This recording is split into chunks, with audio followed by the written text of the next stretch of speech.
quando a gente não cita o capítulo, não dá se compreender que é o primeiro capítulo. Josué, capítulo 1. Amém? Versículo 9. Bem conhecido dos irmãos. Eu não sei quanto você, mas eu estou sentindo uma alegria maravilhosa na nossa igreja. Estou alegre. Tão bom se Jesus viesse agora. Oh, aleluia. Nos encontrar fazendo assim. Josué, capítulo 1, versículo 9. É um versículo bem conhecido. Eu quero discorrer em cima desse versículo, porque algumas coisas que Deus colocou no meu coração, no meu pensamento. Diz assim a palavra de Deus: não te mandei eu, esforça-te, tem bom ânimo, não pasme, nem te espantes, porque o Senhor, teu Deus, é contigo, por onde quer que andares. Não pasme, nem te espantes, porque o Senhor, teu Deus, é contigo, por onde quer que andares. Nós eu meditando nesse versículo, duas palavras aqui me chamam a atenção: pasmar e espantar. O que é pasmar? É você ficar pasmado, parado, preocupado com aquilo que está ali na sua frente, e se espantar, você ter medo daquilo que está vendo, que você vai encontrar. Por que Deus falou isso para Josué? Por quê? Josué, irmãos, era um líder de um grande povo. Moisés morreu, Josué liderou. Após ter andado 40 anos no deserto, ou melhor dizendo, 38 anos no deserto, junto com Moisés, após ter saído do Egito. Eles caminham 38 anos pelo deserto. Moisés morre, Deus vai ver no monte, ele vê a terra prometida, e Deus fala para Moisés: olha aí, essa é a terra prometida, dá para vocês, mas você não vai entrar lá. Moisés morre. E Josué, ele assume a liderança do povo. E Deus fala: assim como fui com Moisés, teu servo, seria contigo.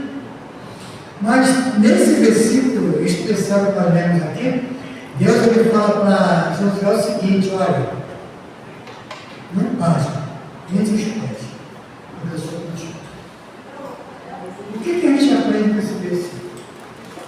O primeiro desafio que Josué tem pela frente, após liderar um grande povo, qual foi? Passar o Jordão. Josué, ele caminha após a morte de Moisés, e vai e depara com o Jordão, o Rio Jordão. Eles ficam parados ali durante 2 anos. Por que 2 anos? Esse povo que Josué está liderando agora, não é aquele mesmo povo que Moisés tirou do Egito. Não. É aqueles que nasceram no deserto. Porque aqueles que saíram do Egito morreram tudo. Só quem ficou foi Josué e Caleb. Essa geração agora é uma nova geração que nasceu lá no deserto. Então é uma geração que não tinha conhecimento dos feitos que Deus tinha feito lá aos seus pais. Não tinha conhecimento do mar, de Deus abriu o mar. Não tinha conhecimento das codornizes que Deus mandou para ele. E muito menos do maná que Deus dera. Era um povo que não tinha instrução nenhuma, não viu os feitos de Deus. Era um povo que não era preparado para a guerra. Veja como a sabedoria de Deus ela é profunda. Ó Josué, você vai ver coisas que talvez vai te deixar você pasmado. Você vai ver coisas que talvez vai ficar espantado. Mas não se espante, não se pare, não se espante, porque eu sou contigo. E Josué parte. E Josué, ele atendendo ao dito de Deus, no versículo 10, e dá uma ordem ao povo. José dá uma ordem aos príncipes, dizendo: ó, passa pelo meio do arraial do povo e diga o seguinte: provei de comida, porque dentro de 3 dias passarei desse Jordão, para que tomeis posse da terra que nos dá o Senhor vosso Deus, para que a possuais. Veja que Josué ali, ele não teme. Deus falou para mim não pasmar, para mim não ter medo, que ele é comigo. Vamos lá, gente, vamos atravessar esse Jordão, vamos construir a terra que é nossa e vamos morar lá. E assim Josué faz. Trazendo para os dias de hoje, nós às vezes deparamos com uma luta, né? Paramos com um problema na vida, na nossa frente, e a gente fala assim: poxa, eu não vou conseguir suportar essa prova, eu não vou conseguir passar por esse Jordão da minha vida, eu não vou conseguir passar por esse mar. Nós olhamos para o tamanho da dificuldade, para o tamanho do problema, e esquecemos que Deus deu uma ordem para Josué, esta mesma ordem vale para nós. Não te espante, não te baixe diante dos problemas da vida. Deus é contigo, por onde quebrar. E Josué fica ali parado no Jordão, ali na beira do Jordão, com aquele povo, dando instrução ao povo, ensinando. Se você ler o capítulo de Josué todo aí, o início, você vai ver que Josué começou a ensinar o povo a lutar, a forjar armas, a preparar para lutar. E Josué envia seus espias para ver a terra. Aí lá no capítulo 3, Josué, no capítulo 3, verso 3, Josué dá uma ordem, fala assim: ordena ao povo dizendo: quando vides a arca do concerto, o que é que esse povo fala para você aqui? Quando vides a arca do concerto do Senhor vosso Deus, e o que os sacerdotes, os levitas a levam, parti vós também do vosso lugar e segue. Veja que coisa interessante. O que a arca estava representando ali no meio daquele povo? O que era? A arca estava representando o quê? A presença de Deus. Estava ali. Os sacerdotes estavam levando a arca e o povo vinha atrás. Mas Deus, irmão, uma coisa interessante, que Deus deu uma ordem seguinte assim, no versículo 4, no capítulo 3, versículo 4. Haja, contudo, distância entre vós e a arca, como na medida de 2.000 côvados. Presta atenção. E não vos chegueis a ela, para que saibais o caminho pelo qual haveis de ir, porquanto nunca passaste por este caminho. Veja uma coisa interessante. 2.000 côvados. Levando em consideração que um côvado é a medida de um braço de um homem, do cotovelo à ponta desse dedão aqui, 45 centímetros. Se você multiplicar por 2.000, vai dar mais ou menos aí 888 a 900 metros. A ordem que Deus deu para o povo, a arca lá na frente, 900 metros, quase um quilômetro, e você atrás. Essa distância aqui é interessante. E Deus fala assim: ó, ela vai te mostrar o caminho que você tem que andar, um caminho que tu nunca andou. Aí eu dou uma pegadinhazinha lá onde o diabo muito leu aqui, lá no João 14, quando Filipe pergunta para Jesus, né? Gosta muito, Pai. Eu estou contigo há tanto tempo, tu não sabes? Tu não me conhece? Olha, o que Jesus falou? Eu sou o caminho, eu sou a verdade, eu sou a vida. Essa distância que Deus fala aqui, que José fala para o povo, andar na arca, Deus e o povo, aleluia, essa distância é Jesus, é o caminho que Deus nos mostra, vai chegar na arca, que é Deus. Isso que é interessante. Você que é um bom exegeta, você que faz o estudo bíblico e tira de dentro do texto que Deus quer dar para você, isso chama-se exegese. Você vai entender que essa distância aqui, você não pode, ninguém nunca viu Deus. Ninguém nunca viu Deus. E para você ver Deus, tu tem que andar esse caminho até chegar a Deus, que é o caminho. É Jesus. Está aí na Bíblia escrito. Josué foi um homem temente a Deus, que tudo que Moisés fez, tudo que Moisés ensinou, Josué guardou na sua mente. E agora ele entende que aquilo que Moisés lhe ensinou lá no deserto, quando ele era pequeno, ele estava agora vivenciando as promessas de Deus na vida dele. Josué, eu sou contigo. Nós temos um caminho a andar, irmão. Aleluia. Nós temos Jordão para atravessar, nós temos mar que vai abrir para nós, nós temos caverna de leão que nós vamos entrar, temos fornalha de fogo ardente, mas nós não podemos esquecer que tudo em meio a essas provações, Deus é conosco. Ele está conosco, Ele não nos deixa sozinho. Olha, José falou, olha, acha uma distância entre a arca e nós de 2.000 côvados. Isso é uma promessa. Não tente fazer aquilo que não está aqui, porque não vai dar certo. E Deus dá uma ordem ao povo: não chegue à arca, vá pelo caminho, porque o caminho que vai te levar à arca não é o seu caminho, não é com nossas vontades, com nossos quereres, que nós vamos chegar diante de Deus, não, é seguir o caminho de Jesus. Aquilo. Não adianta, porque não existe atalho, irmão Cláudio. Não existe atalho. Só existe um caminho. Aleluia. Aqui, irmãos, olha só mais uma coisa. Disse Josué também ao povo: santificai-vos, porque amanhã, versículo 5, amanhã fará o Senhor maravilhas no meio de vós. O que nós entendemos do amanhã? O amanhã é algo que vem após alguma coisa. Então, antes do amanhã, vem o que? A santificação.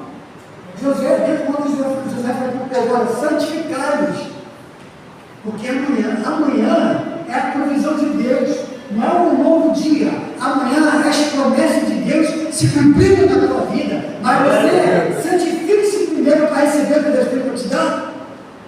José estava aqui falando para o povo: você não vai entrar na terra de qualquer jeito, não. Você não vai entrar lá de qualquer jeito.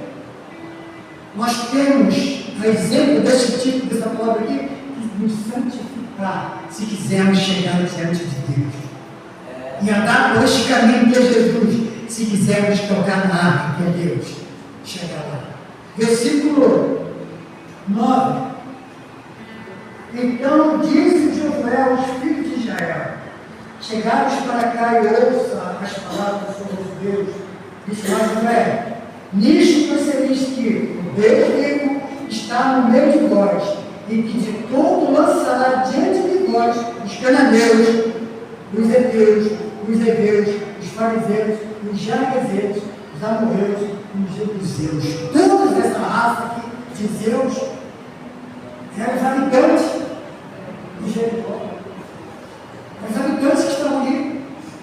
E Deus falou: santifique, porque você vai ter vitória sobre todo esse povo que está lá.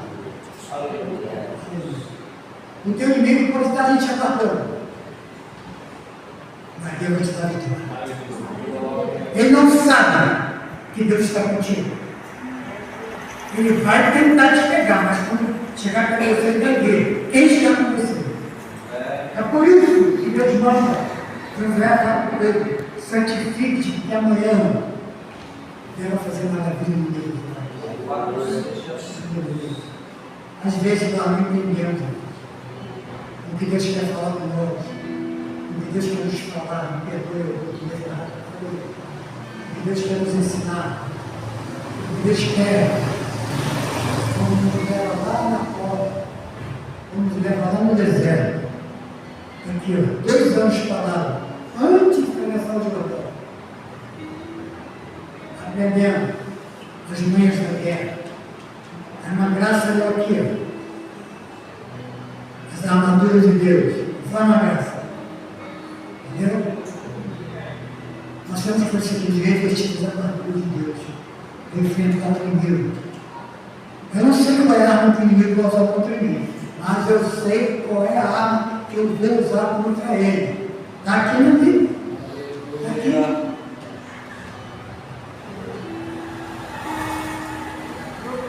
Aquelas promessas que Deus fez para nós, ela vai ser cumprida no nosso vida. Josué andou 40 anos com Moisés lá no deserto. Sempre ouviu Deus falar que eu vou fazer, que eu vou fazer, que eu vou dar, que eu vou dar, que eu vou dar. Ela só pulava na minha terra. Lembra quando Moisés mandou os dois espiar lá em cima? Deus fala o quê? Não, lá tem gigante, lá tem cada negão, assim, mal período, assim, fortão, até homens fortes. Eles vieram contar para Moisés só o que viu de errado. Só o que viu de errado. Não, lá tem um forte. Assim não conseguiu, não. Mas aqueles que criam nas promessas de Deus, Josué e Caleb, falaram: que isso? Não é assim, você não confia em Deus. Subamos.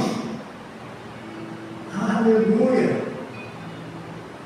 Alegremente, subamos, vamos tomar o que Deus prometeu, Deus vai nos dar. Tome posse da tua bênção, irmão. Deus prometeu, Ele vai te dar. Tome posse da tua bênção. Tua bênção está ali, às vezes você deixa ela passar, porque você tem a dificuldade da vida. Você tem as barreiras. Tem gente que diz: por que temer as barreiras da vida? Por que temer? Deus é contigo, Deus é comigo, eu vou caminhando pelo caminho. Meu caminho está ali, Deus abrindo meus passos, meu caminho. Tem luta, tem prova. Deus chamou você para ter uma vida, não? Jesus falou para você assim: no mundo tereis aflições, perseguições, mas tende bom ânimo. Bom ânimo é perseverar, é saber que Deus está contigo. É saber que as promessas de Deus se cumprem na tua vida. É saber que você não tem que parar diante da dificuldade e temer. Você pare. Não pare. Não tenha medo. Enfrente as suas dificuldades, as suas lutas, os seus medos. Enfrente.